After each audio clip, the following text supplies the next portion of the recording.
बिस्मिल्लाहिर्रहमानिर्रहीम अस्सलाम वालेकुम रहमतुल्लाहि व बरकातुहू। Welcome to another live podcast.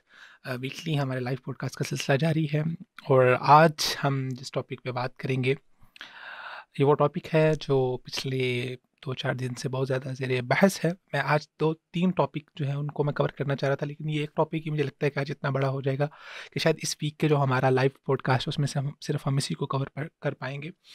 और वो है कि गुज़िश्ता हफ़्ते जो प्राइम मिनिस्टर इमरान खान साहब ने वॉक्स चैनल के जो उनके एक सहाफ़ी थे उनको इंटरव्यू दिया और इंटरव्यू में उन्होंने बहुत सारी बातें की। उसमें उन्होंने पाकिस्तान और अफ़गानिस्तान का जो इशू है उसके हवाले से भी कुछ बातें की कि पाकिस्तान अफ़गानिस्तान के अंदर जंग लड़ने के लिए अमेरिका को पाकिस्तान के अंदर ज़मीन फ़राहम करेगा, इसके ऊपर भी बात की। खैर एब्सोल्युटली नॉट का हैशटैग ट्विटर पे टॉप ट्रेंडिंग पे रहा। लेकिन उसके बाद एक बात जो सहाफ़ी ने उनसे पूछी और वो पर्दे के हवाले से थी।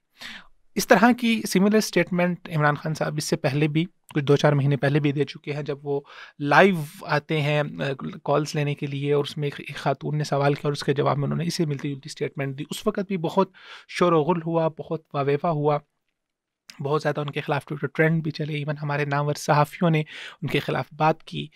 अब फिर दोबारा से इसी सिलसिले का सिलसिला शुरू हुआ और उनके खिलाफ बातें हुई, ट्विटर के ट्रेंड हुए, ऑल दिस थिंग। सो आज हम इस मौजू को ज़रा थोड़ा-सा गहराई से देखने की कोशिश करेंगे और जानने की कोशिश करेंगे कि क्या वाक़ई किसी ख़ातून की इस तरह से ड्रेसिंग करना जो दूसरों को सेक्सुअली उनको प्रोवोक कर रही हो, क्या इसके अंदर इस ड्रेसिंग सेंस का कोई किरदार होता है कि इंसान सेक्सुअली प्रोवोक होके तो वो उसको सेक्सुअली हैरास कर दे, ठीक है? या वो उसका रेप की तरफ उसको ये मामलात ले जाएँ। क्या इटसेल्फ इन चीज़ों का कोई अमल दखल होता है इंसान की साइकी के अंदर, इंसान के अमल के अंदर? इसकी किस हद तक अमल दखल होता है? और इस पूरे मामले को हम इंशाअल्लाह अज़ीज़ आज तफ़सील और तसल्ली से देखेंगे। फ़र्स्ट ऑफ़ ऑल, जब भी ऐसी बात आती है और जब ये कहा जाता है कि ख़वातीन को मुनासिब लिबास पहनना चाहिए, अच्छा लिबास पहनना चाहिए, ऐसा लिबास नहीं पहनना चाहिए जिससे उनके जिस्म के जो अज़ा है वो अया हों और वो दूसरों को सेक्सुअली प्रोवोक कर रहे हों और ये कॉज़ बनता है रेप का, तो दूसरे हल्के से ये तनक़ीद आना शुरू होती है कि जैसे आप ये कह रहे हैं कि अगर कोई भी ख़ातून उसने ऐसा लिबास पहना हुआ है जो अच्छा लिबास तस्वुर नहीं होता या नीम बरहना लिबास पहना हुआ है, दैट मीन्स कि उसको आप ये कह रहे हैं कि उस नीम बरहना लिबास पहनने की वजह से वो रेप का शिकार हो रही है या वो जिनसी ज़्यादती या वो जिनसी हरासमेंट का शिकार हो रही है। ये एक आर्गुमेंट सामने से आता है और फिर उसके आर्गुमेंट के ऊपर एक और आर्गुमेंट ये दिया जाता है कि अगर कपड़ों का हाथ किसी खातून को जिनसी तौर पर हरासा करने से है, तो फिर उन खातून का क्या कसूर है जो बुरखे में होती हैं? क्या बुरखे वाली ख़वातीन जो हैं वो सेक्सुअली हैरेस नहीं होती? क्या उनका रेप नहीं होता? बच्चों के साथ ज़्यादती के जो मामलात आते हैं उसमें बच्चों के जो कपड़े हैं उनका किस हद तक अमल दखल होता है? और इस तरह के कई ज़ैली आपको आर्गुमेंट सामने नज़र आते हैं। तो इस मामले को समझने की ज़रूरत है।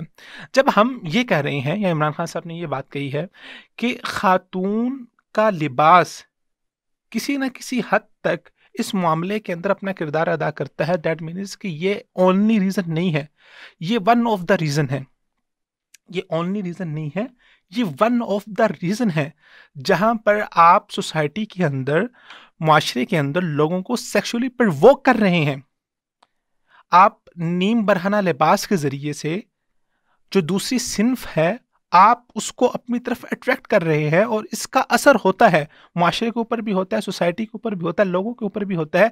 और फिर इसी वजह से जब आप सोसाइटी के अंदर एक फ्रस्ट्रेशन का माहौल पैदा कर रहे हैं, मैं ये नहीं कह रहा कि एक खातून जिसने नीम बरहना किस्म के कपड़े पहने, नीम बरहना लिबास पहना और उस लिबास पहनने की वजह से एक बंदे ने उसको देखा और फ़ौरी ये 1 टू 1 1 प्लस 1 का फ़ॉर्मूला नहीं है कि उसने देखा और फ़ौरी उसने उसके ऊपर रेप करने की अटेम्प्ट कर ली, या जिस औरत ने नीम बरहना लिबास नहीं पहना तो वो रेप होने से बच गई, ये कोई फ़ॉर्मूला तय हो गया? नहीं, इट्स नॉट फ़ॉर्मूला। ओवरऑल आप पूरे सोसाइटी के डेकोरम को देखते हो, आप पूरे सोसाइटी के माहौल और नफ्सियात को देख रहे होते हो। तो एक नफ्सियात वो है जो इनफरादी तौर पर मेरी ज़ात के अंदर वो जन्म ले रही है, मेरे मामलात के अंदर, मेरे ज़हन के अंदर वो चल रही है, और एक नफ्सियत वो है जो सोसाइटी की साइकोलॉजी है और वो डेवलप हो रही है। आप जब इस तरह का नीम बरहना लिबास ख़वातीन को पहनाएँगे, उसके बाद आप औरत को उसको आप एक प्रोडक्ट के तौर पे सामने लेके आएंगे।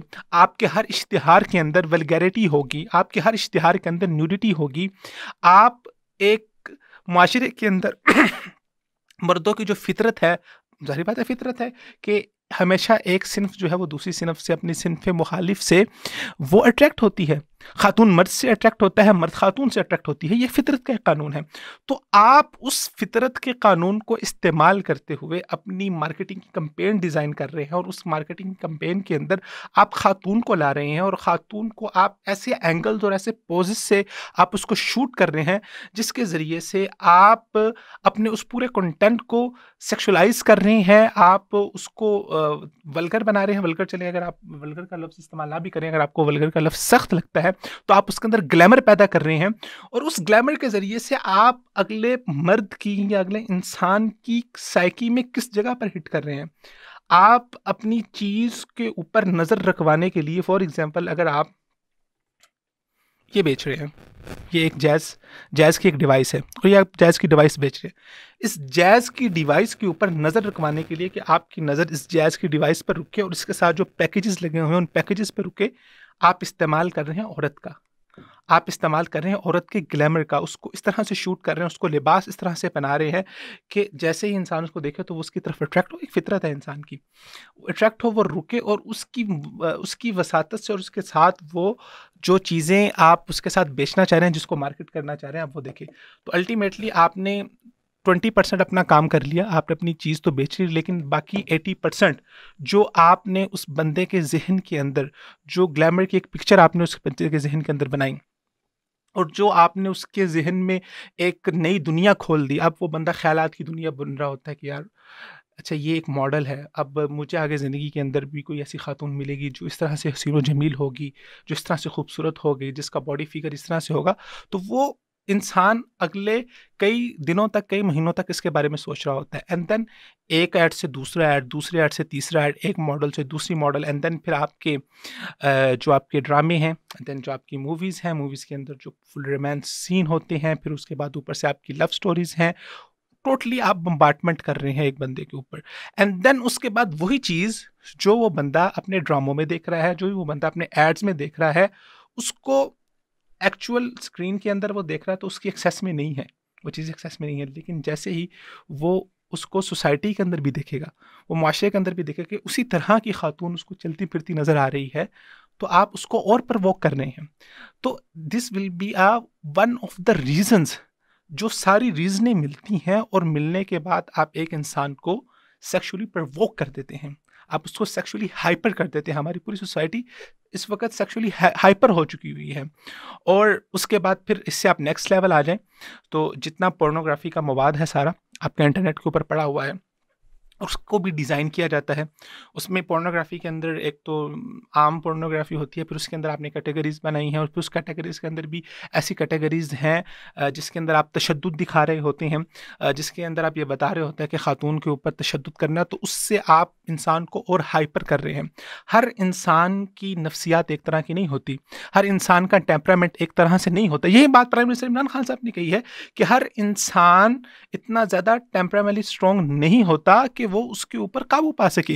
एक इंसान जिसके अंदर अल्लाह ताला का डर है, जिसके अंदर ईमान है, वो तो रुक जाएगा, लेकिन वो इंसान जिसका ईमान कमज़ोर है, वो इंसान जो इन चीज़ों के अंदर ज़्यादा मगन है, और ये चीज़ें सीधा जाके ये जितना भी आपका सेक्सुअल कंटेंट है, ये जितनी भी जो ग्लैमर है, ये जाके इंसान के माइंड के ऊपर हिट करती है, और वहाँ से केमिकल रिलीज होता है जिसको हम डोपामाइन कहते हैं। डोपामाइन का जब इंसान के माइंड में वो chemical, dopamine basically it's a chemical of desire and need, तो जब वो एक हद से ज़्यादा वो आपके दिमाग से निकलना शुरू हो जाता है और वो दिमाग उसको कंज्यूम करना शुरू हो जाता है, तो वो फिर आपके दिमाग के ऊपर उसके नेगेटिव असरात भी होते हैं।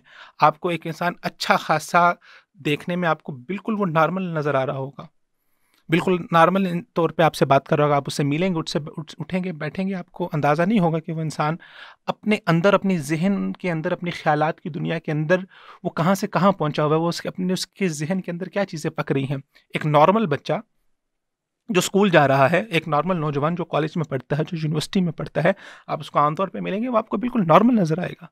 लेकिन वो इस सारे कंटेंट को जो वो कंज़्यूम कर रहा है, कंज़्यूम इटसेल्फ कर और उस कंज्यूम करने की वजह से उसके दिमाग के अंदर पूरी ख़्यालात की दुनिया चल रही है, सारी चीज़ें चल रही है, तो एट द एंड उसकी फ्रस्ट्रेशन किसी न किसी जगह पर निकलेगी। अब उस फ्रस्ट्रेशन को कंट्रोल करने के बहुत सारे ज़राए हो सकते हैं। बहुत से लोग वो हैं जो मज़हबी हलकों का सहारा लेते हैं, अपने ईमान को मज़बूत करते हैं, तो जिसका ईमान मज़बूत है वो अपनी फ्रस्ट्रेशन को उस तरह से कंट्रोल कर लेगा। किसी के ऊपर सोसाइटी का प्रेशर होगा कि जी सोसाइटी का प्रेशर है, अगर मैं किसी ऐसे चलती फिरती खातून को छेड़ूंगा या किसी चलती फिरती खातून को मैं से किसी अपने अपने फेल से या अपनी बात से उसको मैं छेड़ूंगा या उसको मैं किसी कोई अटेम्प्ट करने की कोशिश करूंगा, तो सोसाइटी का प्रेशर है, घर वालों का प्रेशर है, तो इंसान बहुत सारे प्रेशर की वजह से अपनी उस फ्रस्ट्रेशन को दबा के रख रहा होता है। लेकिन कुछ लोग ऐसे होते हैं कि जो अपनी फ्रस्ट्रेशन को कंट्रोल नहीं कर पाते, और जो अपनी फ्रस्ट्रेशन को कंट्रोल नहीं कर पाते, फिर वो उनके अंदर से ये चीज़ें निकलना शुरू होती हैं। तो वो जब एक नॉर्मल लेवल के ऊपर निकलती हैं, तो वो सबसे पहले जो है वो हैरेसमेंट से शुरू होती हैं। सबसे पहले तो वो ताड़ने से शुरू होती हैं, जिसे हम आम तौर पे आम ज़ुबान के अंदर अगर हम यूथ की ज़ुबान की बात करें, जिसको हम पूंडी कहते हैं, तो वो उससे शुरू होती है। तो आप सबसे पहले आप आँखों से शुरू करते हैं, आप देखना शुरू करते हैं। इटसेल्फ आप कंज़्यूम कर रहे हैं कंटेंट को डिजिटली, आप डिजिटली भी आप उसको देख रहे हैं, तो और उसके साथ-साथ आप फिर क्या कर रहे हैं, आप रियल लाइफ़ के अंदर देख रहे हैं। फिर आपके अंदर एक जो है वो एक कदम आगे बढ़ता है, फिर आप हैरेसमेंट की तरफ आते हैं, और फिर चंद केसेज़ ऐसे होते हैं जो रेप तक चले जाते हैं। तो this is the whole process, जिसमें आप सोसाइटी के अंदर आप हर तरह हर फील्ड के अंदर आप स्कूल्स देख लें, आप कॉलेजेस देख लें, आप हाउसिंग सोसाइटीज़ देख लें, आप कोई दुनिया का इश्तिहार उठा कर देख लें, वहाँ पर ग्लैमर को आपके सामने पेश किया जा रहा है, ग्लैमर को यूज़ किया जा रहा है, ख़ातून को इस्तेमाल किया जा रहा है। आप अपने ड्रामे देख लें, आप अपनी मूवीज़ देख लें, आप अपना जो कुछ आप अपने इर्द-गिर्द को उठा के देखें, ज़रा नज़र दौड़ा के देखें। आप और मैं भी फ़ेसबुक पे बात करें, तो आप फ़ेसबुक के ऊपर भी आई डोंट थिंक सो कि आप स्क्रॉलिंग कर रहे हैं, उस स्क्रॉलिंग करते हुए कोई 1 मिनट भी ऐसा नहीं गुज़रेगा जब इस तरह का ग्लैमराइज़ कंटेंट आपके सामने से ना गुज़रा हो। एंड देन नाउ अब जो टिकटॉक आ गया, और टिकटॉक के थ्रू जो ग्लैमर और जो इस तरह से कंटेंट हमारे सामने आ रहा है, मैं ये नहीं कह रहा कि ये द ओनली रीज़न है, ये सिर्फ़ एक ही रीज़न है। आप ज़रा मामले की जो बड़ी तस्वीर है उसको समझने की कोशिश कीजिए। हमारा ये मतलब नहीं है कि सिर्फ़ यही वजह है। This is the one of the reasons. ये एक वजह है उन तमाम वजूहात में से, जिसकी वजह से सोसाइटी के अंदर लोग जो है वो सेक्सुअली प्रोवोक हो रहे हैं, सेक्सुअली हाइपर हो रहे हैं, फ्रस्ट्रेट हो रहे हैं। और ये मैं अपने पास से नहीं कह रहा, इसके ऊपर बाकायदा रिसर्चेज़ हुई हैं, बाकायदा एकेडमिक लेवल की रिसर्चेज़ हुई हैं। जो साइकियाट्रिस्ट हैं और जो साइकोलॉजी के और माहिर नफ्सियात उलमा हैं, उन्होंने बाकायदा रिसर्चेज़ की हैं इसके ऊपर, और उन्होंने तहकीक से इस बात को साबित किया है, सर्वेज़ के थ्रू इस बात को साबित किया है कि जो इंसान इतनी इतनी ज़्यादा मिक़दार के अंदर इस तरह का ग्लैमराइज़्ड कंटेंट कंज़्यूम कर रहा है, उसके अंदर फ्रस्ट्रेशन आ रही है। ये रिसर्चेज़ आप मतलब कि ढकी-छुपी बात ही नहीं है ना, आप जाएँ गूगल के ऊपर जाएँ और गूगल के ऊपर आप चेक करके देखें कि आपको अंदाज़ा हो जाएगा कि इसका पोर्नोग्राफ़ी का कितना ज़्यादा ताल्लुक है इंसान को सेक्सुअली प्रोवोक करने के ऊपर। ये इसके ऊपर बाकायदा साइंटिफिक रिसर्चेज़ मौजूद हैं, ये कोई हवाई बातें नहीं हैं कि हम कहें कि जी हम हवा के अंदर बैठ के बातें कर रहे हैं। ये बाकायदा प्रूवन थ्योरीज़ हैं, जिसके ऊपर हम बात कर रहे हैं। तो आप सोसाइटी को जब प्रोवोक करते हैं, तो अल्टीमेटली फिर उसके जो बुरे असरात हैं वो नज़र आना शुरू होते हैं, और वो एक के बाद एक से कड़ी मिलती है, एक से कड़ी दूसरी, दूसरी से तीसरी, तीसरी से चौथी, एंड अल्टीमेटली आपको ऐसे मुआशरे के अंदर जो शरह है रेप्स की, जो शरह है इस तरह की जराइम की, वो आपको ज़्यादा नज़र आएगी बनिस्बत उस मुआशरे के जिस मुआशरे के अंदर आप इस तरह के लिबास अलाउ नहीं करते हैं, इस तरह का कंटेंट अलाउ नहीं करते, वहाँ पर आपको ये शरह कम नज़र आएगी। मैं ये नहीं कहता कि इंसान जो है वो बिल्कुल ही नेकोकार हो जाएंगे, या कोई ऐसा मुआशरा जिसमें जो है वो खातून आपने ऐसा इजाज़त नहीं दिया कि तमाम की तमाम खातून जो हैं वो इस तरह का नीम बराना लिबास नहीं पहनती, तो उस मुआशरे में इस तरह के मसाइल नहीं होंगे, डेफ़िनेटली होंगे। लेकिन उसकी शरह और उसकी जो मिक़दार है वो उस मुआशरे के मुकाबले में बहुत कम होगी, और ये ह्यूमन नेचर है। इसकी बहुत बड़ी मिसाल, और अगर आप इसकी अमली एग्ज़ाम्पल देखना चाहते हैं, तो वो एक वीडियो आजकल भी चल रही है और उससे पहले भी चल रही थी। वो एक ख़ातून है जो पहले बहुत मॉड स्कॉट कपड़ों के अंदर न्यूयॉर्क की गलियों में वॉक कर रहे हैं, आई थिंक सो 10 आवर्स के लिए या वो 5 आवर्स के लिए वॉक कर रही होती है। तो जब वो वॉक कर रही होती है और पीछे एक हिडन कैमरा लगा होता है, और हिडन कैमरे के थ्रू लोगों के एक्सप्रेशन को नोट किया जा रहा होता है। तो जब उसने मॉडर्न लिबास पहना होता है, तो हर आने जाने वाला उसको देख रहा होता है। बाज़ लोग उसको सेक्सुअली हैरास भी करते हैं, न्यूयॉर्क आप वहाँ कहते हैं कि वो बहुत इनलाइटन माशरा है, वो बहुत पढ़े लिखे लोग हैं, यहाँ पे तो जाहिल लोग हैं, यहाँ पे तो मौलवियों ने, मुल्लाओं ने इन लोगों को जाहिल बना दिया हुआ है। तो ऐसे पढ़े लिखे माशरे के अंदर हर दूसरा चौथा बंदा उसको कोई हुटिंग कर रहा है, कोई सीटियाँ मार रहा है, कोई वाज़े कर रहा है, या आजकल भी फेसबुक के ऊपर हो सकता है कि आपकी नज़र से वो वीडियो गुजरी होगी, नहीं तो आप सर्च करके देख लीजिए। लेकिन सेम वही खातून जब अबाए के अंदर आती है, तो अबाए से गुजर रही होती है, तो कोई बंदा उसकी तरफ देखता तक नहीं है। ये एक ह्यूमन साइकी है। लेकिन इसका मतलब ये नहीं है कि अगर एक खातून ने हिजाब पहन लिया है या एक खातून ने जो है वो पर्दा कर लिया है तो वो उनसे महफूज हो गई है, बच गई है।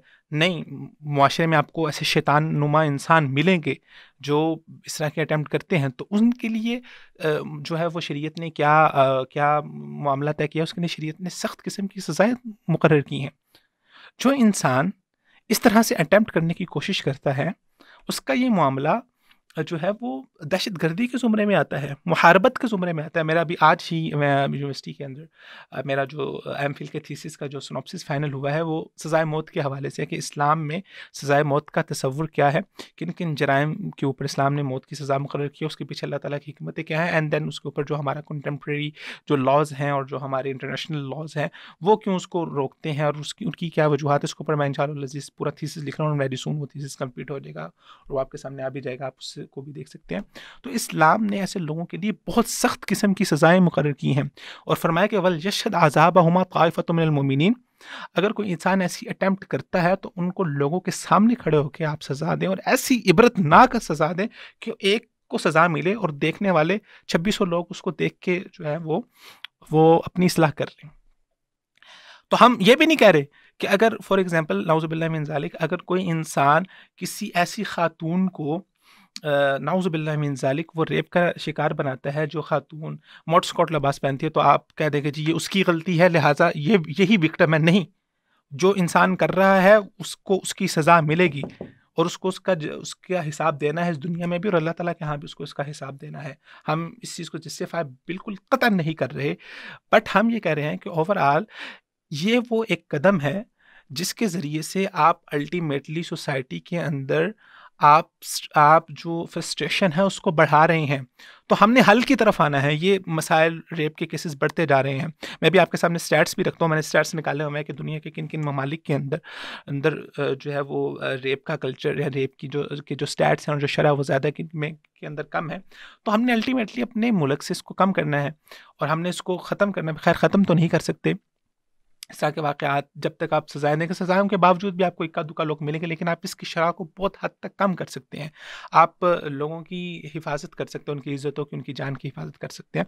तो इससे पहले कि मैं स्टैट्स की तरफ आऊँ, मैं आपको इस्लामी जो बेसिक कॉन्सेप्ट है, मैं वो समझाना चाहता हूँ कि इस्लाम ने इस तरह के मामलात के अंदर जो सज़ाएँ मुकर्रर की हैं, उसके पीछे दुनियावी लिहाज से शरीयत ने कुछ मकासद मुकर्रर किए हैं और उन मकासद की हिफ़ाज़त के लिए शरीयत ने कहा है कि जो चीज़ उस मकसद को फ़ौत कर रही है, शरीयत ने उसको भी हराम करार दिया है और वो चीज़ जो उस मकसद तक पहुँचने का ज़रिया बन रही है या उस मकसद को ख़त्म करने का ज़रिया बन रही है, तो शरीयत ने उसको भी हराम करार दिया है। मिसाल के तौर पे कि किसी दूसरे इंसान को नाहक कत्ल करना, उसके ऊपर इस तरह से जानलेवा वार करना कि उसकी जान चली जाए, ये हराम है और कोई कत्ल करता है तो कत्ल के बदले कत्ल होगा। तो ये वो ज़रिया, ये वो असल मकसद फ़ौत हो रहा है शरीयत का कि जहाँ पर शरीयत नफ्स बशरियत की हिफाजत करना चाहती है। तो अगर कोई इंसान कत्ल करता है तो कत्ल के बदले में शरीयत ने कत्ल की सज़ा मुकर्रर की है।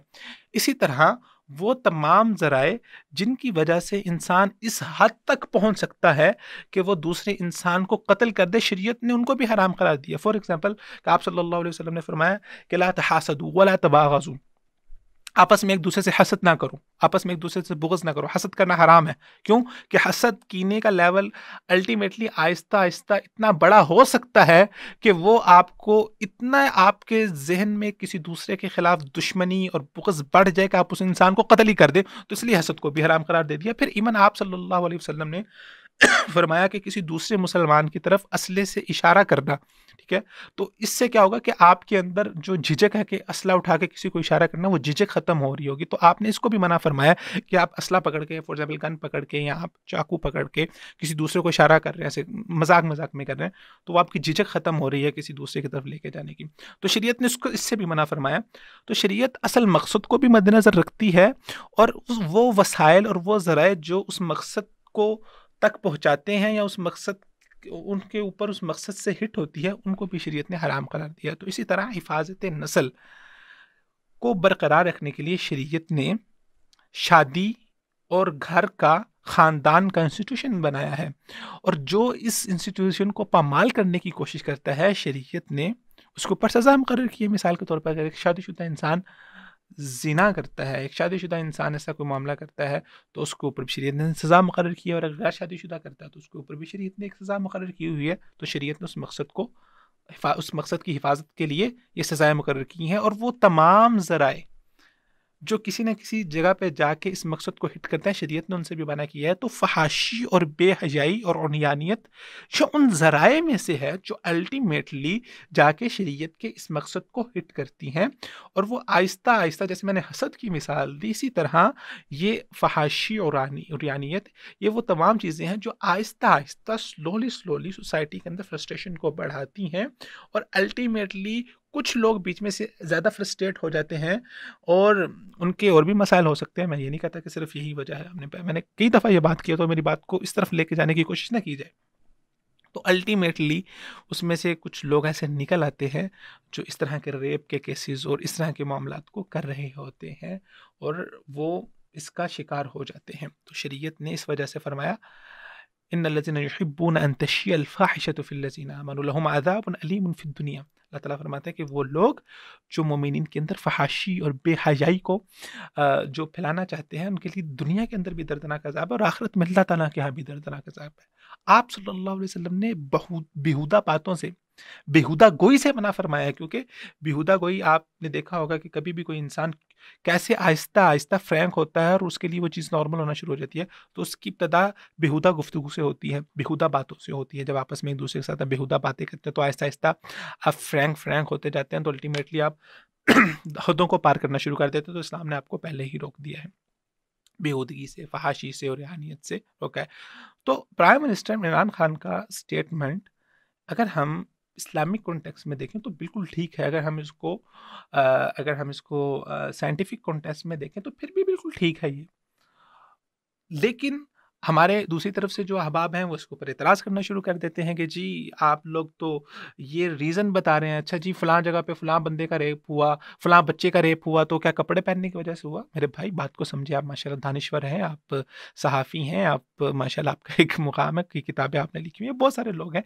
आप मामले को समझने की कोशिश करें। We are not saying this is the only reason, we are saying this is the one of the reason, this is one of the reason जिसकी वजह से इंसान इन मामलात का शिकार होता है।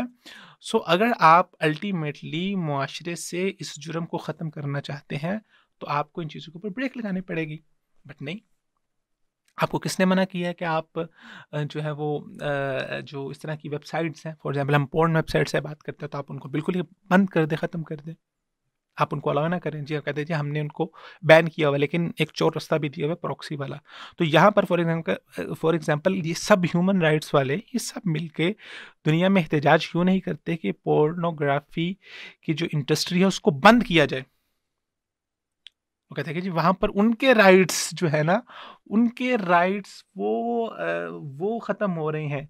ये उनका बिज़नेस है, ये उनका कारोबार है। तो एक तरफ आप उनके दूसरी तरफ से जाके आप उनके राइट्स का तहफ़्फ़ुज़ भी कर रहे हैं कि जी नहीं पोर्नोग्राफ़ी इंडस्ट्री चलनी चाहिए, इससे तो लाखों लोगों के रोज़गार चलते हैं, ये पूरी इंडस्ट्री है।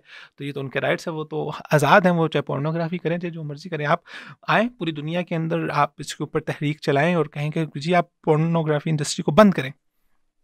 इसकी वजह से माशरे के अंदर मसाइल हो रहे हैं, और बाकायदा प्रूवन रिसर्चेज़ आ चुकी हैं अब तो साइंटिफिक की, जिसकी वजह से इसके असरात मुरतब हो रहे हैं। लेकिन नहीं, आप कहेंगे जी हमने जो है वो, अगर कोई बंदा इस तरह की बात करेगा कि आप सोसाइटी के अंदर से इस तरह के जो लिबास हैं, अगर खातून जो ग्लैमर है उसको कम किया जाए, इसको ख़त्म किया जाए, आप उसके भी दर पे हो जाएंगे कि नहीं? हमने इस बात को ख़त्म नहीं करना, वो तो उसका अपना हक़ है, और दूसरी तरफ आप जो है वो दूसरे लोगों के ऊपर पटना शुरू कर देते हैं।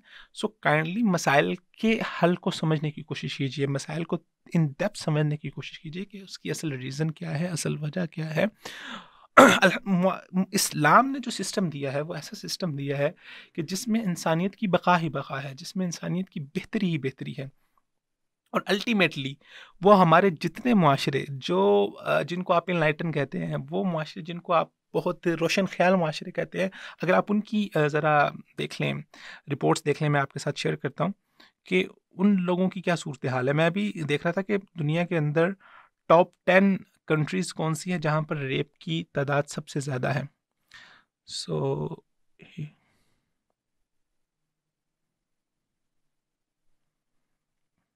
आई थिंक सो वो टैब बंद हो गया है। मैं दोबारा से वो टैब खोल लेता हूँ अपनी हिस्ट्री में जाके। तो आपको मैं वो फैक्ट्स एंड फिगर्स और स्टैट्स के ज़रिए से बताता हूँ।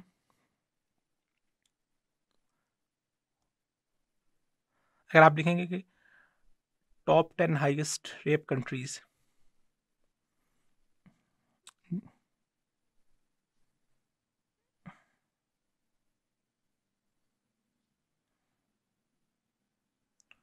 Control,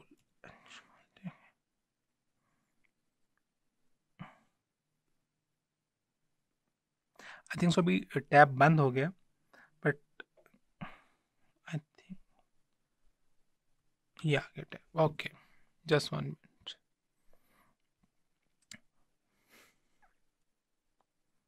countries with the highest rape incident. Okay, आप जाके गूगल पे खुद भी सर्च कर सकते हैं।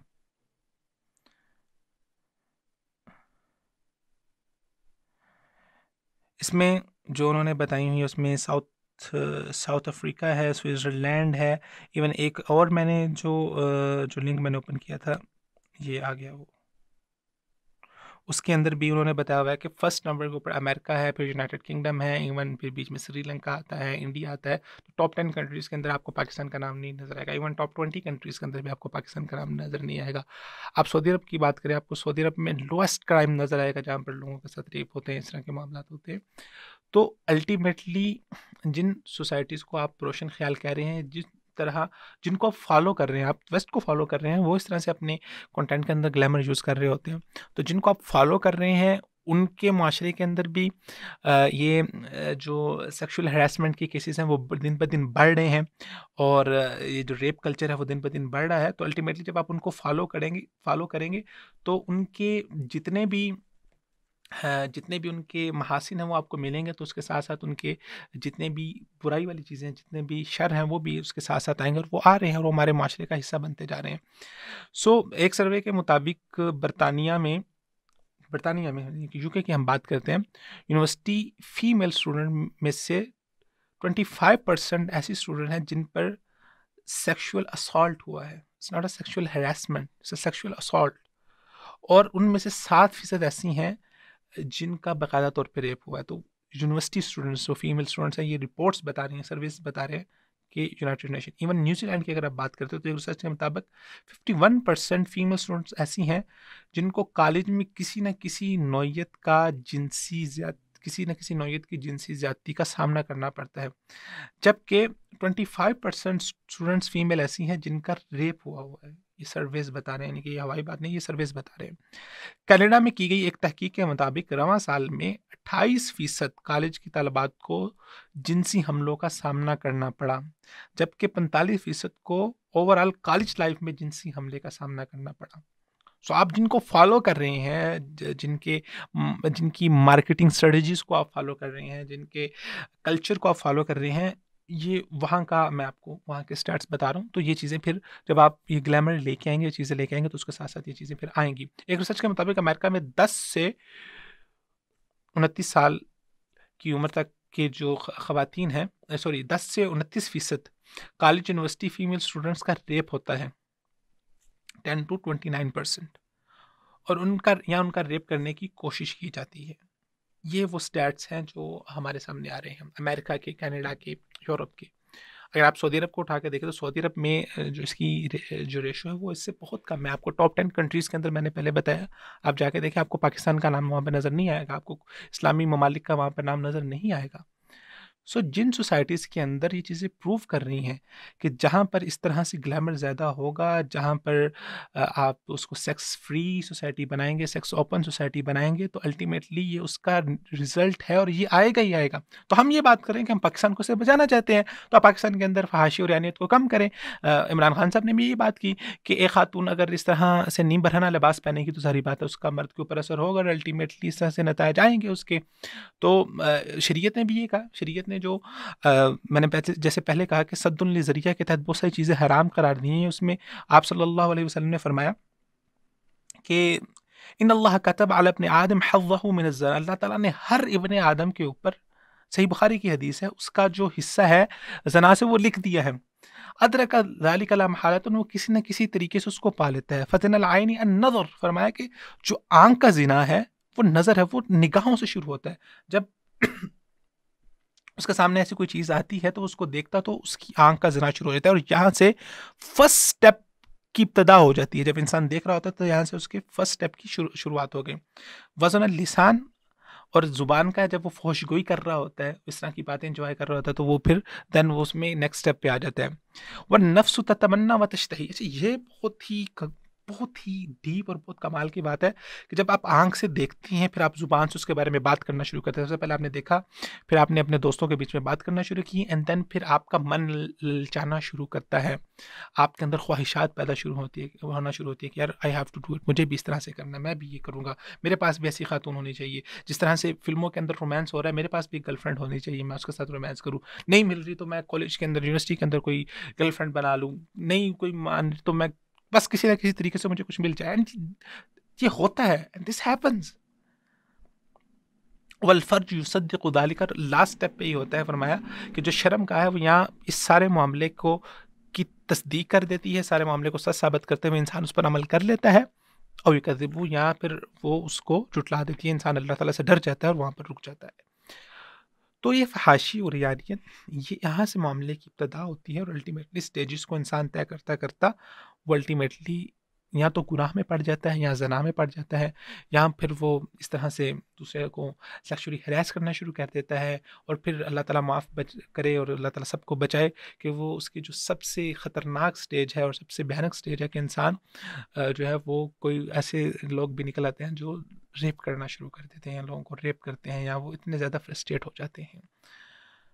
सो माशरे के अंदर, सोसाइटी के अंदर अगर हम इन मामलात को, इन केसेस को ख़त्म करना चाहते हैं, तो हमें इसके लिए शरई मामलात को, शरई सिस्टम को लागू करना होगा। और उसका सबसे बेहतरीन हल ये है कि हम जितना हो सके अपने माशरे से फ़हाशी को, रहनियत को कम करें। ओके, चले अब हम आपके कमेंट्स की तरफ आते हैं, आपके कमेंट्स को भी देख लेते हैं। मैं हर लाइव पॉडकास्ट के अंदर आपको कहता हूँ कि मैं ऐसा सिस्टम करना चाह रहा हूँ कि जिसके थ्रू आपको भी लाइव लिया जाए। सो वो थोड़ा-सा कॉस्टली है अभी, उसके लिए हमें एक थर्ड पार्टी प्लगइन बाय करना पड़ेगा, जिसके थ्रू मैं फिर लिंक कमेंट्स में पेस्ट करूँगा और फिर आप भी मेरे साथ आएँगे और फिर हम टू वे डिस्कशन किया करेंगे। So we will buy it very soon इंशाल्लाह। उतनी देर तक आप कमेंट्स के ज़रिए से ही इस शो के अंदर अपनी राय देते रहें, अपना फीडबैक देते रहें। आपको क्या लगता है, आप लाज़मी नहीं है कि आप सिर्फ़ इत्तेफ़ाक करें, आप इख्तिलाफ़ भी कर सकते हैं। ओके जी, माशाल्लाह।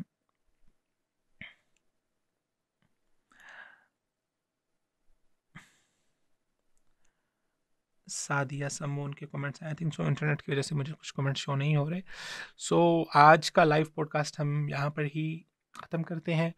आप अपनी आरा, अपनी तजावीज़ कमेंट्स के ज़रिए मुझे ज़रूर देते रहिए। इंशाल्लाह अगले हफ़्ते फिर मुलाकात होगी नए टॉपिक्स के साथ। 1-2 टॉपिक्स हैं बहुत अहम, मैं उनके ऊपर भी बात करना चाह रहा था, जिसमें अफ़गानिस्तान का मसला है, क्योंकि वो बहुत अहम मसला है। उसके ऊपर भी बात होनी चाहिए। हमें पता होना चाहिए कि इस पूरे खित्ते के अंदर क्या होने जा रहा है और हमें उस मामले के अंदर किस तरह से सोच रखनी चाहिए, क्योंकि हमारा मीडिया जो है वो एक वन साइडेड पिक्चर दिखा रहा होता है। तो मामले की असल हकीकत को हमें समझना चाहिए, क्योंकि ये मुस्लिम उम्मा का मसला है। अफ़गानिस्तान का इशू वो भी बहुत अहम है। फिर देन एक और बहुत बड़ा इशू जो पिछले दिनों चल रहा था, वो ये था कि टिकटॉक जो है वो होमोसेक्सुअलिटी को प्रमोट कर रहा है। तो उसके ऊपर भी हमने, टिकटॉक के ऊपर भी बात करनी थी। बट चल अज़ीज़, इस वीक में मैं कोशिश करूँगा कि हम 2 दफ़ा एक लाइव पॉडकास्ट करें और उसमें हम इंशाअल्लाह अज़ीज़ इन इश्यूज़ को जो है वो कवर करेंगे। टिल देन अल्लाह हाफ़िज़, अपना ख़्याल रखिएगा। फिर मुलाकात होती है अगले लाइव पॉडकास्ट के अंदर। तब तक के लिए अल्लाह हाफ़िज़।